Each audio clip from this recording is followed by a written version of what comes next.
and feels that his liberties are being threatened at this very moment. So he's backstage, probably not watching the speech, hopefully watching cartoons, but I appreciate you all having me. And I want to give a special note of thanks, of course, to Ambassador Sam Brownback, my dear friend, to Katrina Lantos Sweat, Peter Burns, and other faith leaders, government officials, and, of course, many survivors of religious persecution. Thank you all for convening and participating in this summit, which is on a topic whose importance, unfortunately, grows with each passing moment, and hopefully our new administration can help.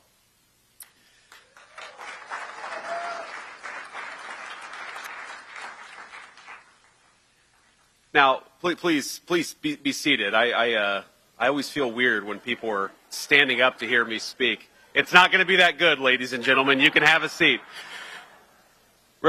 Religious freedom, of course, is the freedom to practice one's own faith and act according to one's own conscience. And it's, of course, the bedrock of civil society in the United States of America and across the world. We know in America faith nurtures our communities. At home and abroad, it fosters a love for one's neighbors. It inspires generosity and service. It calls us to treat one another with dignity, to lift up those in need, and to build nations grounded in moral principle. In America, our founding fathers rightly recognized this, listing freedom of religion first among the liberties enshrined in our great Constitution.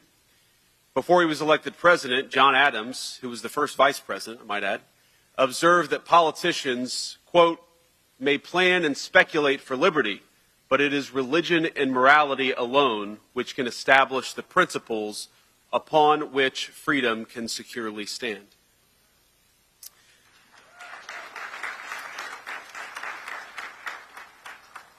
Now, of course, that's an important lesson for any lawmaker in this room, but for all of us in this room. But I'm here this morning in part to reflect not only on the words of our founders, but especially on those of their own intellectual forebears, the church fathers of classical Christianity, to which we owe the very notion of religious liberty. And I know we have people of every faith here, but it is, I think, a conceit of modern society that religious liberty is a liberal concept, but we know that religious freedom flows from concepts central to the Christian faith in particular, the free will of human beings and the essential dignity of all peoples. We find its foundational tenets in the Gospels themselves, with Christ's famous instruction to render unto Caesar that which is Caesar's, and unto God that which is God's. Early Christians, of course, suffered greatly, and unfortunately, many Christians still suffer today at the hands of oppressive state power. It weighed heavily on the church's first theologians and apologists. Reacting to the persecution of his fellow Christians in the 3rd century, the early church father Tertullian of Carthage published an open letter to the Roman consul. In it, he advocated the freedom to practice one's faith according to his or her conscience, and I'm quoting, "It is only just and a privilege inherent in human nature that every person should be able to worship according to his own convictions. The religious practice of one person neither harms nor helps another. It is not part of religion to coerce religious practice, for it is by choice, not coercion, that we should be led to religion," end quote. Now, perhaps unsurprisingly, it was the same church father who is credited with first coining the phrase religious liberty. Decades later, another Christian apologist would go on to advise Emperor Constantine, quote, "Religion cannot be imposed by force. The matter must be carried on by words rather than by blows." And of course, this line of thought runs from the early church fathers to now the modern era, where we recognize that we can't force our faith on anybody. America's founders recognized that their own writings was in dialogue with these philosophical predecessors. In his personal correspondence, Adams himself made references to both Tertullian and other church fathers. Thomas Jefferson owned an edition of Tertullian's collected writings, which he marked up and which today sits in the Library of Congress. In fact, in a personal copy of his own notes on the state of Virginia, Jefferson went so far as to handwrite Tertullian's quote about faith in the margins of a passage on religious liberty. This is the legacy that has guided America's political principles from the founding to this very day. We remain the world's largest majority Christian country, and the right to religious freedom is protected by the people for everybody, whether you're a Christian, a Jew, a Muslim, or no faith at all. But religious liberty is not simply, as we all know, about legal safeguards. It is also about fostering a culture in which faith can thrive, so that men and women can fully appreciate and respect the God-given rights of their fellow citizens. Because one of the wonderful apparent paradoxes of religion is that in connecting us to the sacred and to the universal, it deepens our commitment to the particular, to our neighbors, to our obligations to one another, to the individual communities that all of us call home. I know that many of you came from all over our country, and I know that many of you know that I come from a poor part of our country.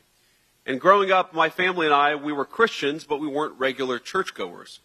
My grandmother, who raised me, was a deeply faithful woman in her own way, but she was skeptical of institutionalized religion and rarely attended Sunday services herself.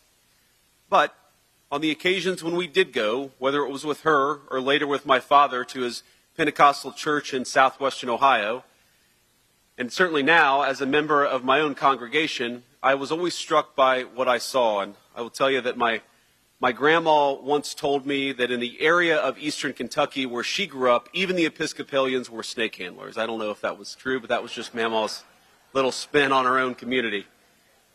But think about it. Church was a place, and still is, where people of different races, different backgrounds, different walks of life came together in commitment to their shared communities and, of course, in commitment to their God.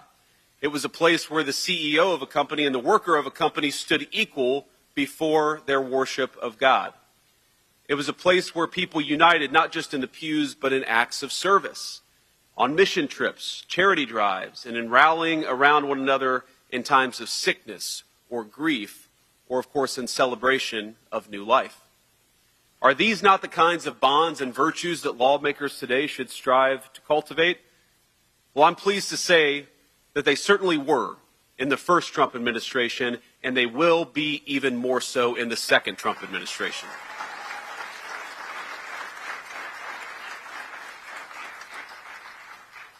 Now, in his first term, President Trump centered the cause of advancing religious freedom in his foreign policy. In China, across Europe, and throughout Africa and the Middle East, the first Trump administration took critical steps to protect the rights of the faithful, whether that was by rescuing pastors who were persecuted by foreign regimes, or bringing relief to the Yazidis, Christians, and other faith communities facing genocidal terror from ISIS. And in his domestic policy, President Trump's first term brought a new high watermark for religious Americans. He took decisive action to defend religious liberty, combat anti-Semitism, and preserve the conscience rights of hospital workers and faith-based ministries as they provided care to their fellow Americans, and to remove barriers for religious organizations and businesses to contract with the federal government.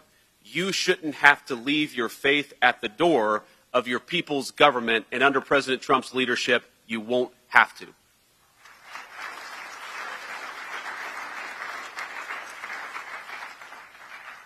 Now, we are only in the third week of his second term, but I think it's safe to say we've accomplished maybe more in the last 2 weeks than a lot of administrations have in a few years.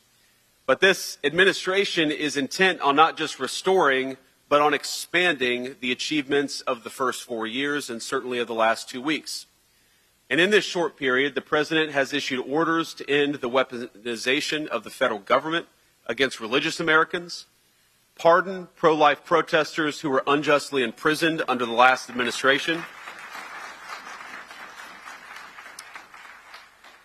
and importantly, stop the federal censorship used to prevent Americans from speaking their conscience and speaking their mind, whether it's in their communities or online. Now, our administration believes we must stand for religious freedom, not just as a legal principle, as important as that is, but as a lived reality, both within our own borders and especially outside of them. In recent years, too often has our nation's international engagement on religious liberty issues been corrupted and distorted to the point of absurdity.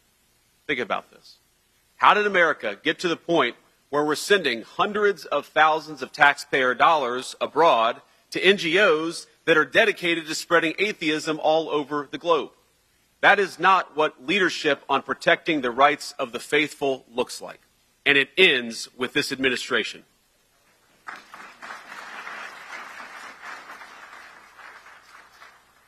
And I'd add that part of our protecting religious freedom initiatives means recognizing in our foreign policy the difference between regimes that respect religious freedom and those that do not. The United States must be able to make that distinction. We must be able to look at the catastrophes, like the plight of Iraq's Christians over the past 3 decades, and possess the moral clarity to act when something has gone wrong.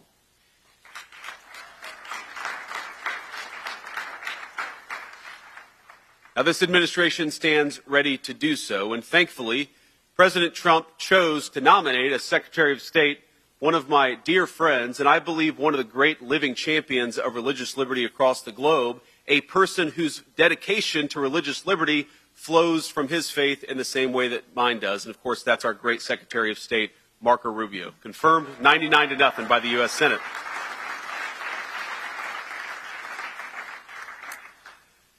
But both at home and abroad, we have much more to do to more fully secure religious liberty for all people of faith. I am grateful for the painstaking work that everyone in this room has poured into that effort.